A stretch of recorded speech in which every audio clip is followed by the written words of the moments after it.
the judges, or the conquest period up to the judges. Let's see, James. Yeah, could you read the Joshua section? Sure. There's the first page and the second page. First page and the second page. Mhm. There's one in the back you're saying, right? Yes. Okay. After Moses dies, the Israelites were led by Joshua, a warrior and a prophet. God told Joshua to cross the Jordan River and enter the promised land of Canaan. Joshua sent spies ahead, who returned and told him that the people of Canaan were terrified of the Israelites. The next day, encouraged by this good news, Joshua told the Israelites to cross the Jordan River, with priests carrying the Ark of the Covenant leading the way. God showed himself to be with the Israelites, for as soon as the priests stepped into the river, the water stopped flowing, and all the Israelites were able to cross on dry land. Read other stuff? Or? Yeah. Mm, the Ark of the Covenant contains the tablets. The Ark of the Covenant contains the tablets with the 10 Commandments written on them. Yeah, and this is the second set, because the first set was broken by Moses. There's also two other items there. Aaron's staff that had a budded almond leaf, and then a omer of manna, and that's very important for tithing, because the omer is 1/10 of an ephah. And Jesus, you guys know the Ark of the Covenant represents Jesus Christ, right? Because Jesus Christ has the authority, which is Aaron's rod. He has the word, which is the 10 Commandments.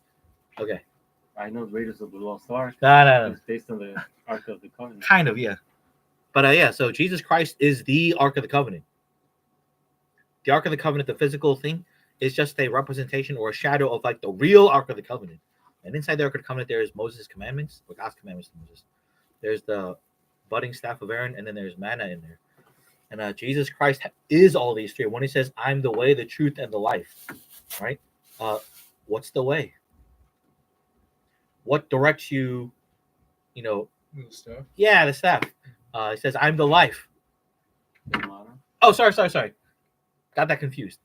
The life is the staff, because it budded it's a piece of stick that budded a living, almond leaf. What's the way, the truth? What's the truth? Yeah, the 10 Commandments. And then what's the life?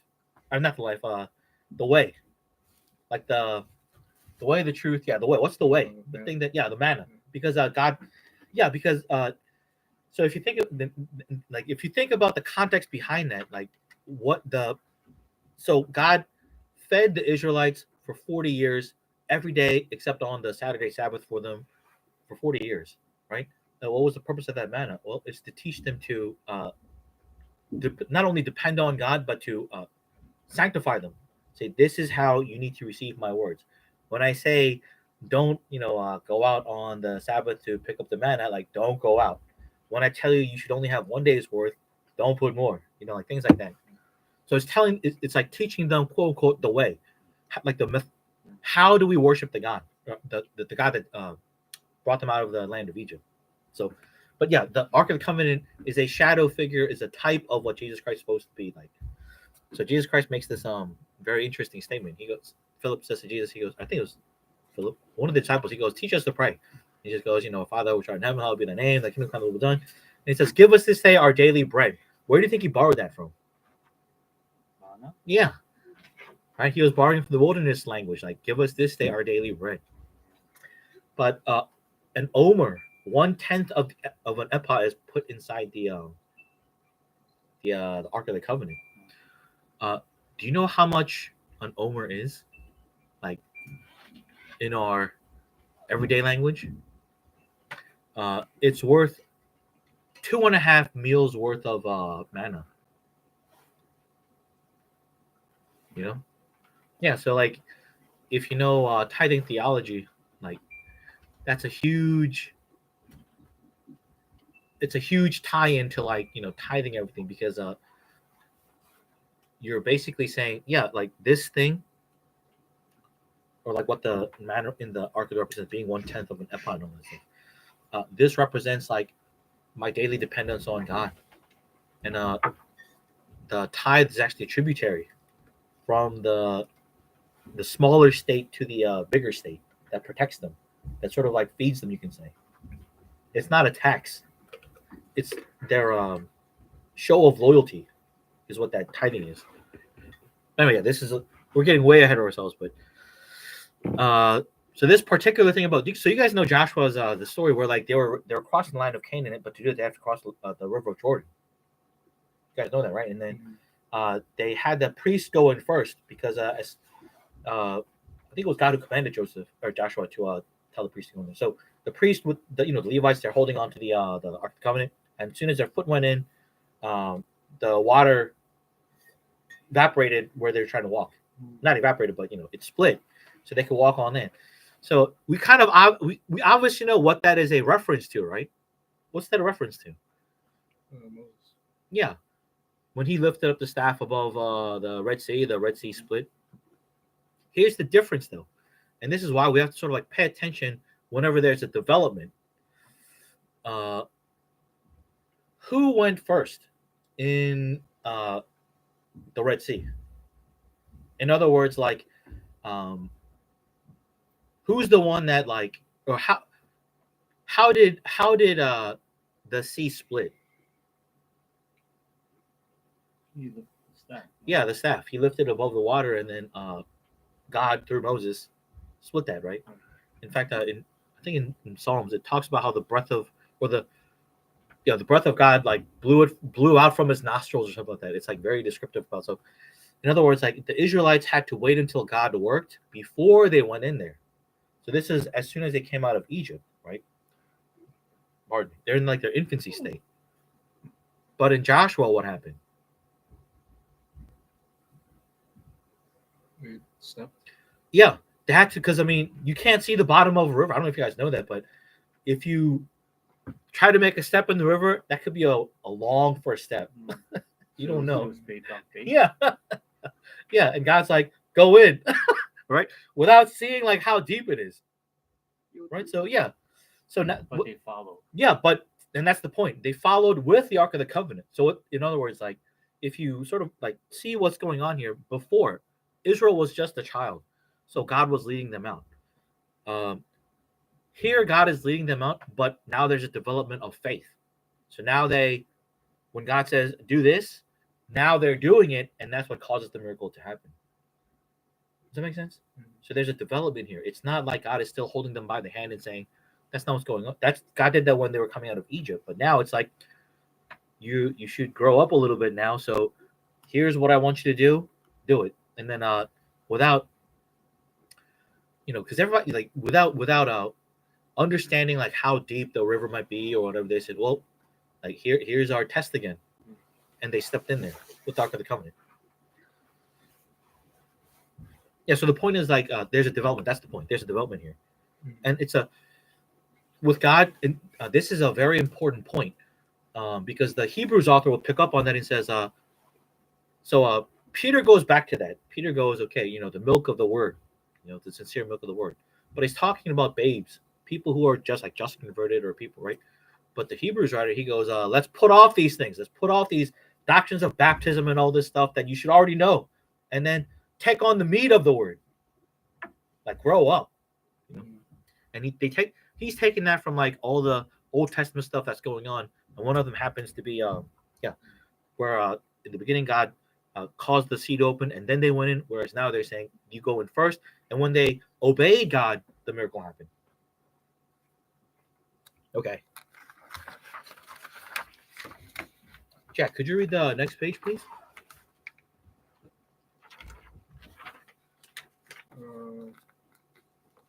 Walls tumble. God ordered that on the seventh day, Joshua and his men march around the city 7 times.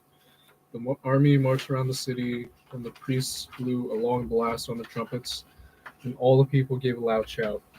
At this, the walls of Jericho came tumbling down. The Israelites rushed in and captured the city. Yeah, so this is how about Jericho. And the bottom picture is archaeologists taking a picture of like what they actually found. So they're saying this is a historic site. Over 1,000 And how many years ago? Like approximately 1,400 years ago, or 1,400 BC, approximately. Mhm. Joshua leads the Israelites into Jericho. At the sound of the trumpets, the walls collapse. The Israelites kill every living thing in the city. And it's not just that the walls collapse. We'll talk about that later. The trumpets used by the priests were made of ram's horns. At Jericho in Palestine, archaeologists have uncovered ruins dating back 10,000 years. Jericho is the world's first known walled town. Its walls fell many times, often due to earthquakes, and were rebuilt. Modern Jericho, alongside these ruins, is the oldest continuously inhabited city in the world. Mhm.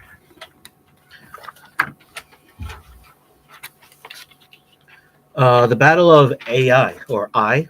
After capturing Jericho, Joshua led the Israelites to the city of Ai. He sent spies to Ai, who told Joshua that it was a small city which could be captured with only a few thousand men. Oh, they didn't mention Rahab here. That's weird. So the story about Rahab is as Joshua sent the spies to spy out Jericho, uh, there was one woman who was willing to take them in. And the thing is, they knew about the Canaanites fearing the God of Israel because it was through Rahab that they found out, because they heard rumors about what God did with the Egyptians, and that's how they found out. Oh, these guys are actually like they fear they're scared of, our God. So Rahab makes a deal. So she hides the spies, and then she makes a deal saying like, take me with you, when you guys come here because I know yours is right. So she said, okay, well, Well, you mentioned that it was a house, right? yeah, on the wall.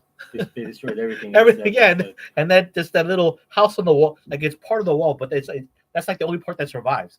So everybody. So you can't avoid knowing that it's God who did that then, because it's like everybody got struck by lightning except like this one guy, right? That doesn't. But yeah, and the way they knew it was her house was she put a red not a ribbon, scarf uh in front of her house, like tied it in front of her house.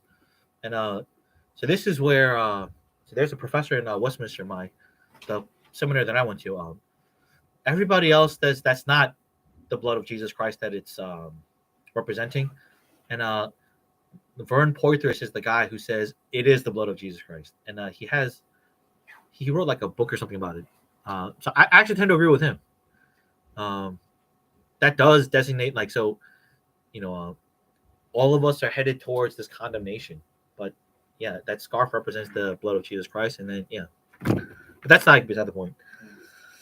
So Achan punished. When Joshua asked people about a stolen treasure, Achan admitted taking a robe and some silver and gold, which he had hidden in his tent under his bed or something. Joshua had treasure brought out and offered it to God. Achan and his family were then stoned to death as punishment for stealing God's treasure. And it wasn't only Achan. The point is that Achan and his family were stoned to death.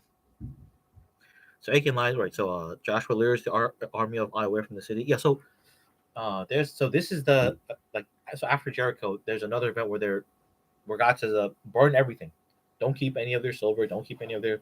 But Achan, he was tempted with like all the glitters, right, the shiny things, so he decided to hide some under his bed, and it wasn't only him that God punished; it was his family, and this is the whole point about what covenant means is, when God makes a covenant with us. Yes, it's on an individual basis, but it's also on a family basis. And that's how God relates to everybody. And this is an important point to make because oftentimes when we interact with other people, we only think of like interacting them with as if they were only that person. But the way a Christian is supposed to think about it is that person that I'm interacting with, that is a son of somebody or daughter of somebody. And then not converse, but also that person is a father or mother to a son or daughter, is the way we're supposed to think about it. So when we relate to them, we're supposed to think like, what would their parents think if I treated this person this way? What would if their daughter or their son saw me treating them this way? How would they think about that? And that's actually the way we're supposed to.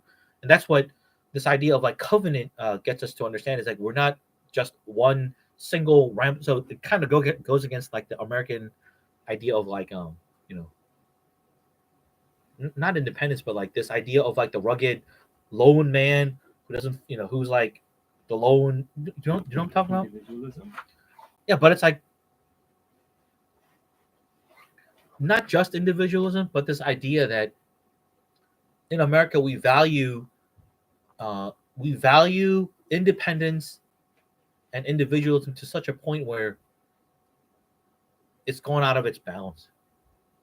So for instance, like and I'm gonna get flack for this if somebody watches this video, but the whole point about feminism is that like women are this strong and independent, human beings, and like that's their whole like crux of what they're going after. But it's like not that kind of independence, not that kind of strong. You know what I mean? Like there's actually a feminine kind of strong and a feminine kind of dependence that like is the reason why God created women, is because they were meant to be help fit for man, which was unable to fulfill what God was requiring of the man in the first place. Does that make sense? So God says to Adam, after creation, he says, don't eat from this fruit. And then the point is he's supposed to dress and cultivate the garden and wait until God, or prepare for the parousia, the end time presence of God, is what he's supposed to be waiting for. But Adam was unable to do that by himself, which is why God gave to Adam Eve, because he's unable to do it by himself. And the thing about Eve is she actually plays a double role. One is as his brethren, and then a particular kind of brotherhood, which is through marriage, right? So, and that that's supposed to show a union between Adam and Eve, which got transferred to a union between Jesus Christ and his church after our sin. So all this to say, like women were kind of like made for the man. And I'm not making this up. Even Paul quotes that in First or Second Timothy, or maybe First Corinthians. He actually says like, he talks about the order. He says God, Christ, man, woman. Right? And he says the man was not made for the woman, but woman for the man. He actually like quotes that, and he's getting that from Genesis. So all this to say, yeah, in America we have this. Our idea of like independence or like individualism is not biblical. It goes way beyond the boundaries of what it's supposed to be. Yeah, it pushes people away. Not only away, but it breaks us off from our roots or from like the tribe we're supposed to be part of. It breaks us off from that. Mm-hmm. And that's actually pretty dangerous because we were always meant to be. So at least Christians, the way we're always supposed to think of ourselves, we're part of the body of Jesus Christ. So we always have to think of ourselves as part of a tribe, this Jesus Christ tribe. And the American individualism or the independenceism sort of drives us to break that unity. Yeah, it drives us to break that unity.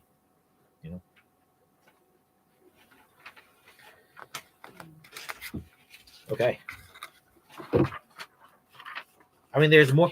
We'll talk about more when we get here, but that's like the gist of like why the Achan thing is so important. Is it gets us to understand like, so in other words, a lot of people might think the sin that I commit only sort of like ends with me, but it doesn't. There's a natural consequences to like my children or like other people that affect through my sin, because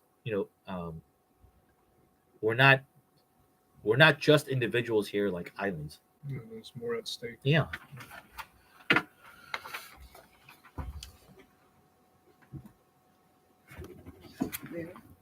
The city of Ai. AI. Mm-hmm. The city of AI. Mm. The city of Ai is popularly thought to be Intel. Shown here, it matches the Bible's description of Ai, as it stands just 15 miles northwest of Jericho and was left in ruin in ancient times. However, archaeologists have learned that Itel was destroyed 1,000 years before Joshua's time. 에텔이 뭐죠? They're saying they think it's I, but now it's kind of confusing because it was destroyed before Joshua's time. And it's just mentioning here just to let us know that there are like archaeological investigations like constantly happening even now. So it's not, in other words, like Bible isn't some sort of like a story time mythology. It's like real places that have like real places that real people that used to live there. You know, people they went to war. It used to be there. It died, and they're just trying to figure out how like is this the place the Bible's describing, or is it somewhere else? God told Joshua to hold out this jubilee as Oh! a signal. Oh, someone. That was the other thing too. Because of Achan's sin, Israel lost that war, the first battle, with an eye. So that also I forgot to mention that part. So that also includes into the whole covenant thing is God saw Israel as a whole, and when one person sinned against God, the entire Israelites suffered under that one person's sin. And this, of course, then is important because Paul is going to use that to say one person was righteous, and then once you're united to that person, then everybody's made righteous from that one work of that one righteous person. So it wasn't just Achan's family who died. Not that they died, but they so Who were they killed. were stoned to death. But the reason they found out something was wrong in Israel is because Israel couldn't beat the army. They kept losing, so they were like, So Achan sinning Affected, not only yeah. his family, but the whole. yes, Yeah. Battle plan. After Achan's death, God was satisfied and told Joshua to attack Ai again by setting an ambush. So Joshua ordered 30,000 of his best fighters to hide near the city during the night and told them to wait for his signal before attacking the city. The next day, Joshua marched toward Ai with the smaller army. The final battle, seeing only Joshua's small force, the army of Ai came ruining out to fight them. Joshua and his men fell, leading the enemy's force away from their city and leaving the gates open. Joshua then signaled to the troops waiting in ambush to rush into the city and capture it. They burning Ai to the ground, leaving it ruined. The ambushes capture Ai and set it on fire. okay.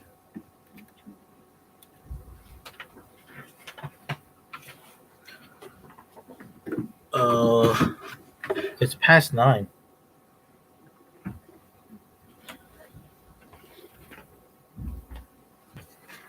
Yeah, do you guys want to do Deborah and Barack, or do you guys want to wait until next time? It's up to you guys. It's past 9 right now. Next time would be good. To